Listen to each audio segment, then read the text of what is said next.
Moçada, o Clube dos 40 hoje será deslizante e penetra. Ô louco, solta a vinheta.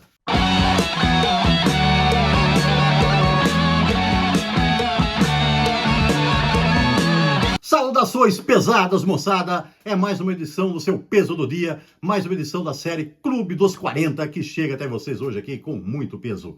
Moçada, antes de começarmos, então, eu faço aquele pedido de sempre para que quem não se inscreveu ainda, que se inscreva no canal, que deixe o seu like, para que o canal possa crescer, se fortalecer e continuar aí com bastante peso para todos nós, né? Agradeço aos que já se inscreveram, agradeço bastante também aos comentários. E lembrando, tá? Façam suas sugestões para que nós consigamos aí, na medida do possível, ir atendendo, né? Já teve lá algumas sugestões, é muito legal e elas serão atendidas, assim, oportunamente, tá? Moçada, hoje então, como eu falei para vocês, deslizante penetra, slide it in. Este aqui, ó.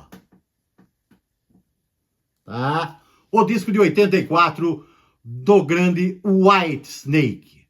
Um disco também que foi muito bem nas vendas na época aí. Foi muito bom para o Whitesnake conseguir se consolidar nos Estados Unidos. Nessa época, né? 1984, aí a primeira metade dos anos 80 e ao longo, até o final dos anos 80, o heavy metal, o hard rock, estava passando por um momento grandioso, áureo, né? E muitas bandas que tinham assim, alguns problemas de se consolidar nos Estados Unidos, porque na Europa era até mais fácil para as bandas inglesas e de outros lugares da Europa, mas os Estados Unidos meio chato, meio exigente, em um mercado muito grande que interessava a todos, né? Algumas bandas que tinham alguma dificuldade tiveram o seu trabalho um pouco facilitado nessa época, né? E o Whitesnake foi um deles que nunca tinha emplacado tão bem nos Estados Unidos assim. Esse disco deu um pontapé inicial, inclusive teve uma versão. Depois desse primeiro lançamento, teve uma versão lançada nos Estados Unidos com uma formação diferente, até visando mesmo o mercado dos Estados Unidos aí para o Whitesnake, né? E já que nós estamos falando de formação, o Whitesnake tinha uma formação um pouco inusitada, até não muito comum para bandas de rock pesado, né, nessa época, porque era um sexteto. Nós estamos muito acostumados com quintetos e quartetos, né? Alguns trios, mas sexteto é um negócio meio raro. Mas o Whitesnake tinha um sexteto nessa época aí, com a dupla de guitarristas, né? O Mel Galley. O Mel Galley e o Mike Moody, né? Nas guitarras. O John Lord nos teclados, por isso até que era um sexteto, né? Tinha uma dupla de guitarristas e tinha o tecladista. O batera, Cozy Powell. O baixista Colin Hodgkinson e o dono da bola, né? De sempre, que esteve em todas as formações e sempre mandou e desmandou na banda, quase parecendo uma carreira solo, mas era uma banda, mas tinha o dono da bola, David Coverdale, o grande vozeirão lá, oriundo do Deep Purple, que com o final do Deep Purple formou o Whitesnake e sempre esteve à frente de todos os percalços aí da banda, passando por eles e tendo muito sucesso e fazendo discos maravilhosos, como foi esse Slide It In aqui, né? Esse disco aqui, então, moçada, ele teve faixas de muito destaque, como a faixa título, mas algumas que se destacaram até mais do que ela, como a Slow and Easy, uma grande faixa, muito insinuante, grande, maravilhosa, a semi-balada Love Ain't No Stranger, e também Guilt of Love, uma música bastante corrida, rápida e muito legal, que fecha o play.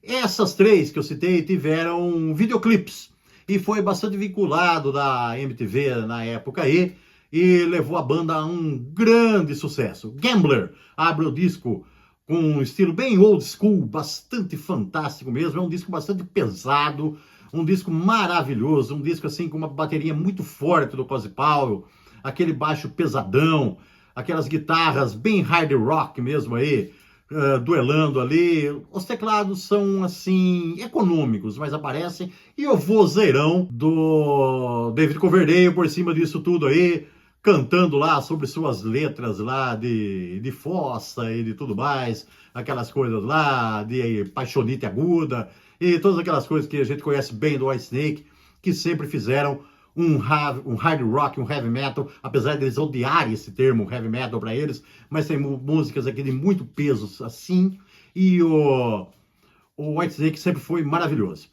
E esse disco aqui, como eu já falei para vocês, lançado em 84, teve sucesso nos Estados Unidos, mas teve uma debandada. Todo mundo acabou indo embora após a gravação desse disco, né?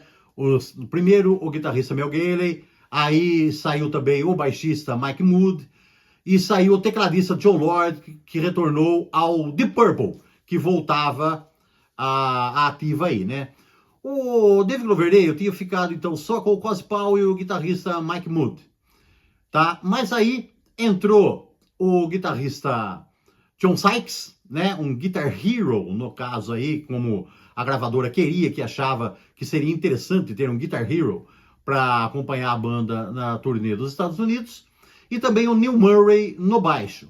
E essa formação aí acabou gravando uma outra versão do Slide It In, que foi lançada nos Estados Unidos, com um tecladista então convidado, né, tecladistas de estúdio que foram utilizados para refazer o disco. E antes da turnê, o Mike Mood saiu, então a banda ficou como um quarteto, né? Só lembrando então, o David Coverdale, o Cozy Powell, o Neil Murray e o Joe Sykes. O Neil Murray e o Joe Sykes, eles tinham mais aquela imagem lá do glam metal, que ajudou até o Whitesnake a se fixar um pouco mais na turnê desse disco nos Estados Unidos.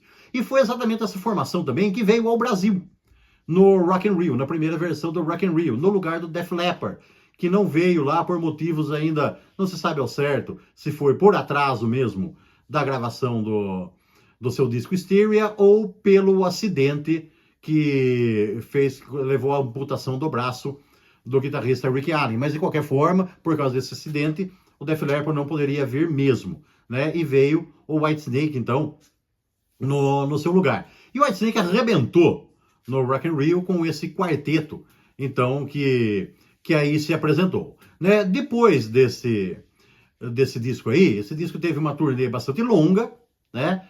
O Whitesnake acabou perdendo o baterista Cozy Powell e teve uma dificuldade, demorou um tempo para conseguir arrumar um baterista de novo, tanto é que também atrasou a gravação do próximo disco, que saiu só em 87. Mas de qualquer forma, esse Slide It In aqui foi muito importante para a banda, é um disco muito bom, maravilhoso, grande play, grandes músicas, grandes interpretações, muito bem tocado, um som maravilhoso mesmo, que vale a pena conferir para quem não conhece, e para quem conhece sabe muito bem do que eu estou falando.